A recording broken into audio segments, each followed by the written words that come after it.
This is Larry Jordan, the host of the Digital Production Buzz. The following interview is an excerpt from a recent program. To hear the entire program, visit digitalproductionbuzz.com. Larry O'Connor founded Otherworld Computing, which is also called OWC, in 1988. Their website, which you may know better than their company name, is macsales.com. OWC is both a reseller and a developer, supporting all things Mac for more than 25 years. And it's wearing the developer hat that we want to talk with Larry today. Hello, Larry. Welcome back. Hey, thanks for having me, Larry. A very Merry Christmas Eve to you. Hey, Merry Christmas to you and all yours. Happy New Year, too. Well, now we're going to have you on the New Year show as well, so let us not anticipate too widely here. Anyway, we're devoting tonight's show to look back at 2015. What are some of the trends that caught your eye this last year? Yeah, I'd say a wider adoption, just a substantial expansion in what highly capable, creative folks have been able to do with technology and their use of technology, and the dependence on technology and the stores and such to do more. And when I talk about that dependence, though, an easier use to get the job done. I mean, better solutions that let people focus on what they're best at and where their time should be focused. So you're seeing the principal advantage or principal trend for 2015 sounds like it's workflow to you, doing things more efficiently.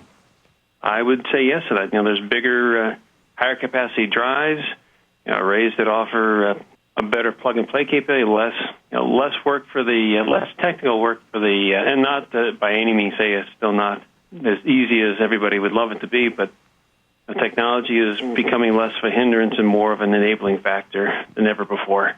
And bigger, higher capacity drives certainly make a big difference in people's workflow. Well, thinking about storage for just a second, we've seen that the storage capacities have significantly increased over the last year.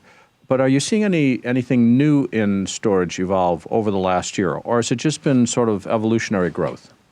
I call it revolutionary and evolutionary at the same time. But one thing that has trended, and certainly, and this, I may be biased here, is with the emergence of Thunderbolt, and especially Thunderbolt 2. You have different kinds of storage technologies that now work really well with that extra bandwidth and provide exceptionally improved flexibility to those that need different kinds of storage solutions.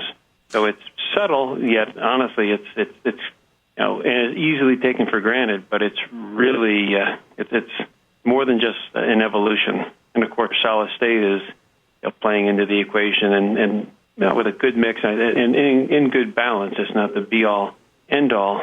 However, hybridized and utilized in concert with the right platter storage, there's amazingly effective solutions today with exceptional flexibility that really weren't possible just a couple years ago, and certainly not in the budget range of how to say that's within reach of so many. I was just reading just a couple of days ago that Western Digital announced a brand new 10 terabyte hard drive. I mean, the amount of storage that we're able to squeeze onto a traditional spinning media disk just is stunning to me. I could never have imagined we'd have gotten that much capacity on a single drive. Are you seeing that trend is continuing, or are we starting to reach the top on what we can put on spinning media? There's always limits in today's technology, but today's technology is substantially evolved from what these same arguments that were made 5, 6, 7 years ago with spinning platter drives. So in terms of where things are going, there's from what I understand, and the technologies that are currently emerging, we're going to continue to see higher and higher densities in the spinners. And we're not yet done with where that technology, or I should say, where that platform, considered a platform, because the technology inside a hard drive, how to say it, on a lot of levels is a lot different than what it was just a few years ago. But enabling the higher densities is really revolutionary steps, and we continue the march forward. Well, another thing that you mentioned happened over the last year is SSDs. We're seeing SSD prices start to drop, but we're not seeing lots and lots of additional capacity on SSDs.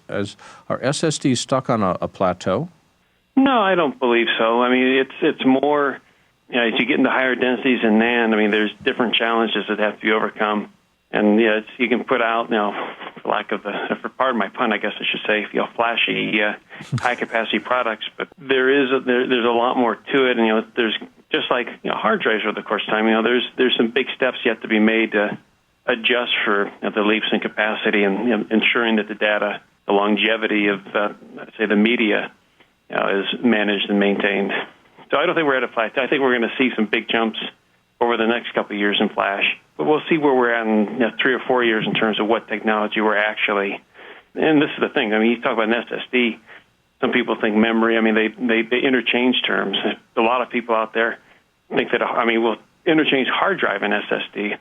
What we're using for SSDs in a few years will be very different than what we're using today. In fact, even the core technology, the media, I should say the chips, the kind of technology that we store data with is going to be very different. No different than if you look at how a hard drive recorded to its media 5 or 6 years ago.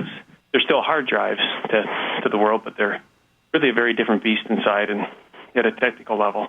Regardless of using, a chip, a piece of a NAND module is still effectively silicon. A hard drive is made up of spinning platters, but those platters are a lot different than what they had been. The current technology with NAND definitely has a few areas potentially of plateau. But what's really going to be in a flash or a solid state drive in a few years, or what we call a solid state drive, I think it's going to evolve significantly.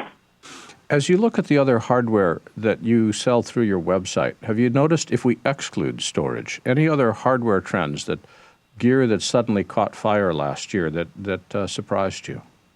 I can't really say that anything's been super surprising, and in the sense that products that add external functionality have taken off like wildfire, and that's because the trend in general has been to take away ports and reduce built-in functionality.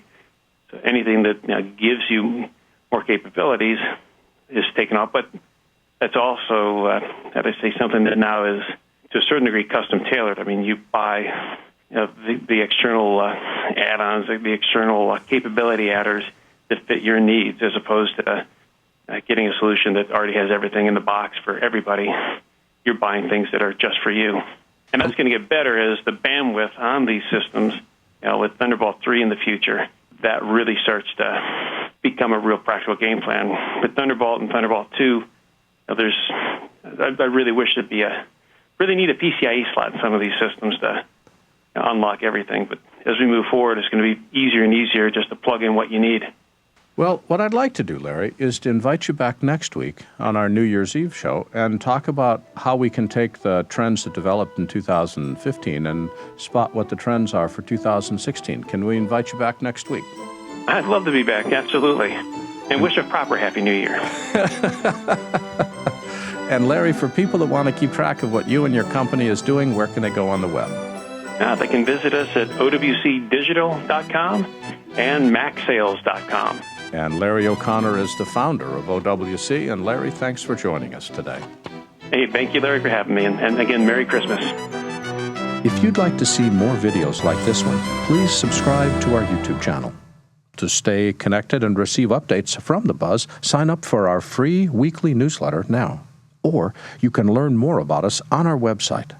And thanks for watching The Digital Production Buzz.